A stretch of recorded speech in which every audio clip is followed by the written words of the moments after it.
Everybody. So this session on disaster management is dedicated to course outcome 5. So we are going to see what are the disaster risk management in India.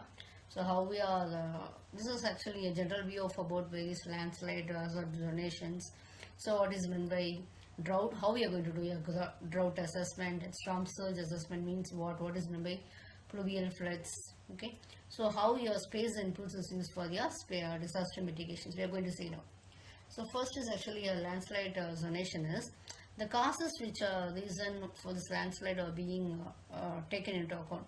So there is increased urbanization and the development in landslide prone areas will be a main reason. And also we know very well there's a continuous deforestation of landslide prone areas. And also we do have the increased regional precipitation which is being caused by the changing climatic patterns. So why we are going for the landslide hazard zonation? So actually we will be able to find out which are the hazard prone areas so that the environmental regeneration programs can be initiated. And also we all are planning and choosing the favorable locations for siting the development schemes such as townships, dams and everything else. Okay. And this next one is actually the earthquake. So earthquake vulnerability assessment of buildings and infrastructure. So here the scientists try to locate the epicenter.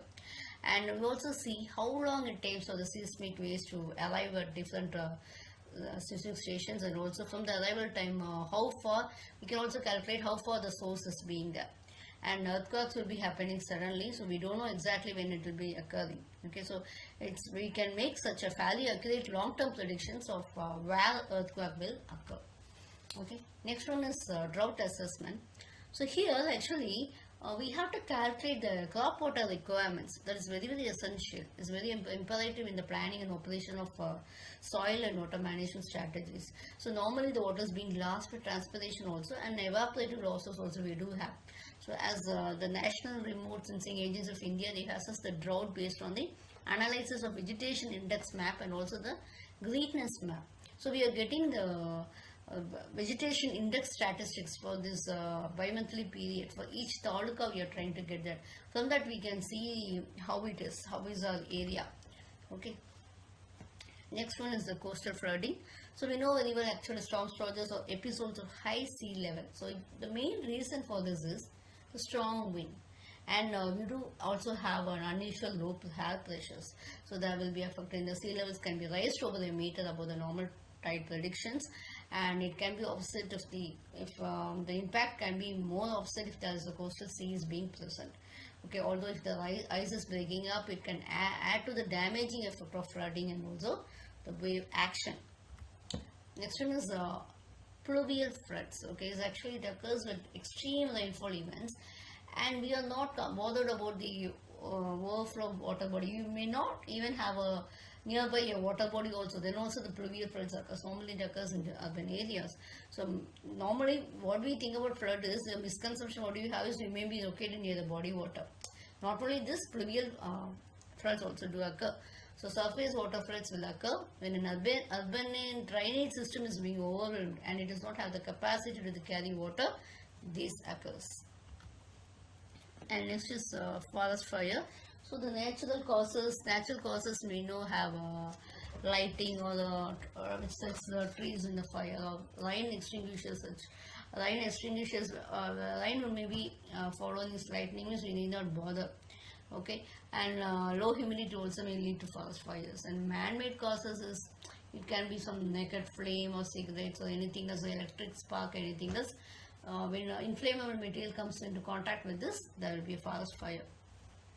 And very important is nowadays we have major concern about the man-made disasters. So this is due to the human activities. It can be unintentional, but they are caused due to some carelessness, we can say. Okay, the accidents which should have been prevented if accurate precautionary measures being put in place. And effective emergency management also depends on the thorough incorporation of emergency plans at all the levels of government and non-government involvement. So next is actually what is the space-based inputs for disaster management and everything else. So we know very well the satellites are providing the synoptic observations of the natural disasters. Our ISRO is always providing us relevant information in interactive geospatial domain. Okay, and normally we do have some natural database. This database will be very much useful when you do it for emergency management. Okay, from that you can understand the impact of the disasters, and this will be using for decision support systems. So ISO is always providing satellite-based near real-time information. So this has been provided to central ministers. Okay, this information is provided prior and during and after natural disasters also. And this ISO is providing information regarding capacity building also. So this space programs are being helpful in disaster management cycle, throughout the disaster management cycle. Thank you all.